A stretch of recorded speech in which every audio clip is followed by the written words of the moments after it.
राष्ट्रपति शासन जिसे लोकप्रिय नाम है, ये बड़ा ही डिबेट का विषय बनता रहता है। संघवाद में गवर्नर और राष्ट्रपति शासन, ये दोनों डिबेट हमेशा आते ही रहते हैं। यहाँ पहले हम थोड़ा सा संविधान के फिर एक आर्टिकल को देखना चाहेंगे और फिर एक संविधान का बड़ा महत्वपूर्ण आर्टिकल है जिसमें देखिए, एक है अनुच्छेद 355।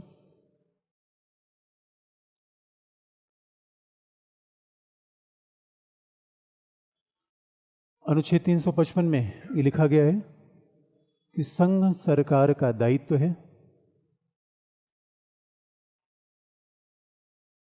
अब देखिए, दायित्व अंडरलाइन आपके सिलेबस में लिखा गया, पावर एंड रिस्पॉन्सिबिलिटी। अब आपको ये कहेगा अच्छा उस समय पावर एंड रिस्पॉन्सिबिलिटी में बात मैंने नहीं बताई। हाँ, नहीं बताई इसलिए हम एक ही जगह हर बात नहीं बता सकते, बड़ा कॉम्प्लेक्स कन्फ्यूजिंग हो जाएगा। लेकिन पावर एंड रिस्पॉन्सिबिलिटी का मुद्दा इसे भी जुड़ता है। तो आर्टिकल 355 में लिखा गया है कि संघ सरकार का यह दायित्व है, दायित्व अंडरलाइन, रिस्पॉन्सिबिलिटी है कि वह राज्यों की बाह्य आक्रमण एवं आंतरिक गड़बड़ी, इंटरनल डिस्टर्बेंसेस,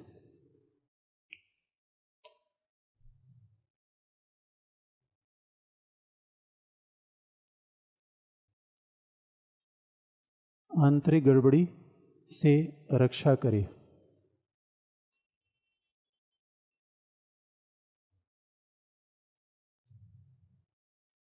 इससे दिखता है कि संघ सरकार की हमारे यहाँ की एडिशनल रिस्पॉन्सिबिलिटी है, एक अतिरिक्त दायित्व है कि संघ सरकार का ये रिस्पॉन्सिबिलिटी है, दायित्व है। यानी संघ सरकार का दायित्व रक्षा का ही है, संचार का ही है, विदेश का ही है।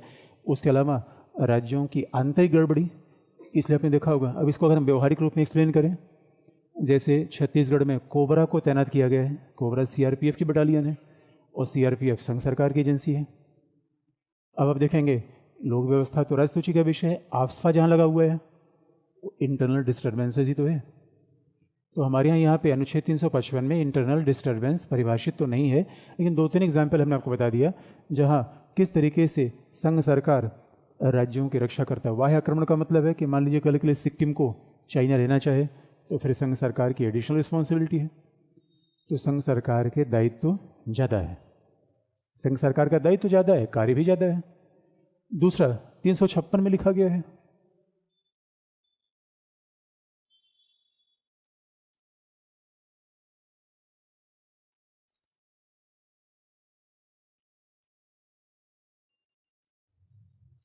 अनुच्छेद 356 में लिखा गया है कि यदि राज्य सरकार का संचालन, यदि राज्य सरकार का संचालन संवैधानिक प्रावधानों के अनुसार न हो,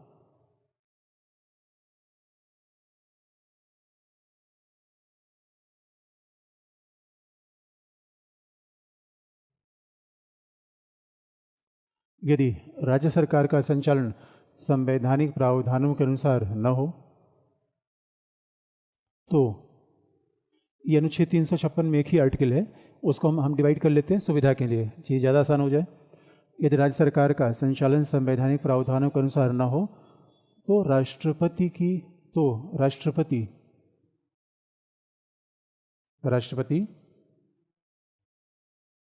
संवैधानिक तंत्र की विफलता की घोषणा कर सकता है।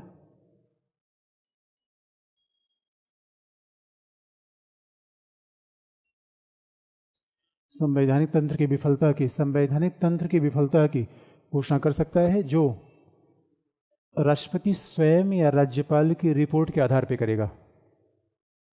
जो राष्ट्रपति स्वयं कर सकता है अथवा राज्यपाल की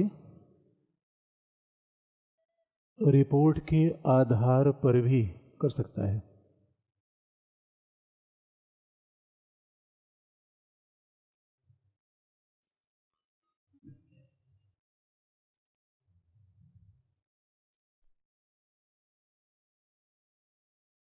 जो कीवर्ड है, अगर मूल बात देखें कि राज्य सरकार का संचालन संवैधानिक प्रावधान के अनुसार न हो, तो सवाल है या राज्य में संवैधानिक तंत्र विफल हो गया हो, 356 बात लिखी गई है, तो फिर राष्ट्रपति ये घोषणा कर देगा कि वहाँ के संवैधानिक तंत्र विफल हो गया है, और राष्ट्रपति ये काम स्वयं भी कर सकता है या राज्यपाल की रिपोर्ट के आधार पर भी कर सकता है। यदि राज्यपाल की रिपोर्ट न भी मिले तो भी वो अनुच्छेद 356 की घोषणा कर सकता है। व्यवहारिक रूप में इसी का नाम कह दिया गया राष्ट्रपति शासन। राष्ट्रपति शासन संविधान में कहीं भी प्रयोग नहीं है। संविधान का शब्द है संवैधानिक तंत्र की विफलता, और लोकप्रिय नाम आ गया राष्ट्रपति शासन। राष्ट्रपति शासन नाम आने के पीछे तर्क ये है क्योंकि जब भी राष्ट्रपति इसकी घोषणा करता है वो राज्य के समूचे प्रशासन पर अपना नियंत्रण स्थापित कर लेता है, राज्य के उच्च न्यायालय की शक्तियों को छोड़ के। समूचे प्रशासन पर राष्ट्रपति का नियंत्रण होगा। अब सवाल है, ये संविधान का प्रावधान है, और कहीं न कहीं ये बात अगर दोनों मिलाकर देखा जाए तो अगर राज्य में कोई आंतरिक गड़बड़ी हो जाए, कोई बाहरी आक्रमण हो जाए या संवैधानिक तंत्र के अनुसार संचालित न हो तो 356 लगेगा। अब जरा सोच के देखिए, अब इसका परिणाम कैसे, व्यवहारिक में क्या प्रॉब्लम होती है। इसका मतलब है, अब देखिए इससे संघवाद से संबंध कैसे जुड़ता है, 356 का संबंध संघवाद से कैसे जुड़ेगा, जोड़ के फिर बता दें आपको।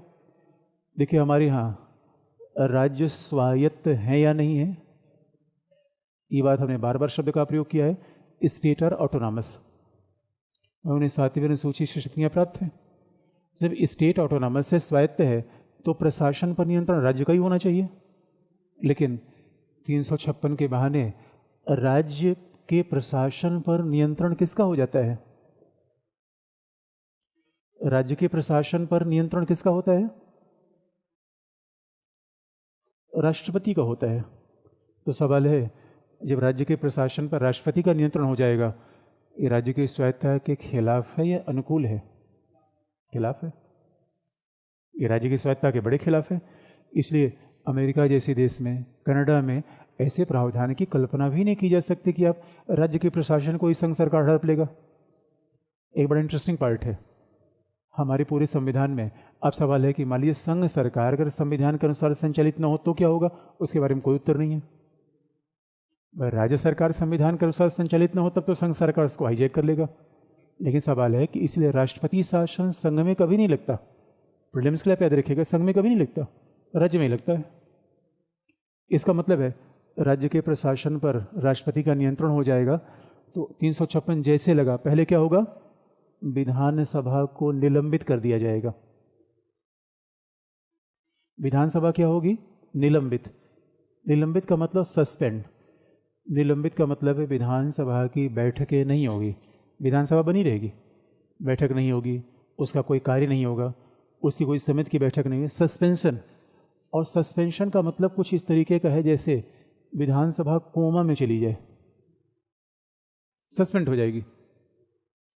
और दूसरा, बाद में विधानसभा को भंग भी किया जा सकता है। डिसॉल्व, भंग होने का मतलब क्या होता है? डिसोल्यूशन का मतलब होता है दोबारा निर्वाचन करना पड़ेगा। भंग विधानसभा का मतलब विधानसभा मर जाना। अच्छा, मरने और कोमा में जाने में फर्क होता है। कोमा में गया हुआ व्यक्ति जिंदा हो सकता है और मरा हुआ व्यक्ति जिंदा नहीं हो सकता।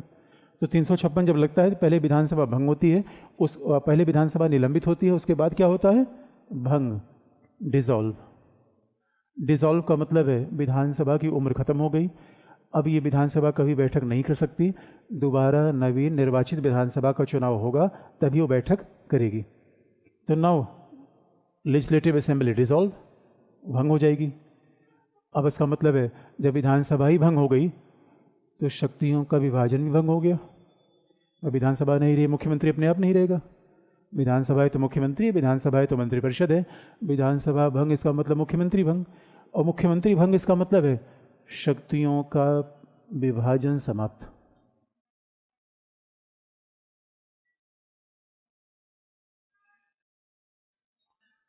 शक्तियों का विभाजन समाप्त।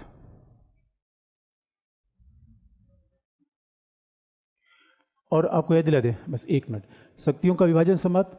और शक्तियों के विभाजन समाप्त का मतलब है व्यवस्था संघात्मक रही या एकात्मक हो गई। इसे आप इधर रखिए दोस्तों, संघी शासन में 356 का विचार बड़ा ही अटपटा प्रतीत होता है।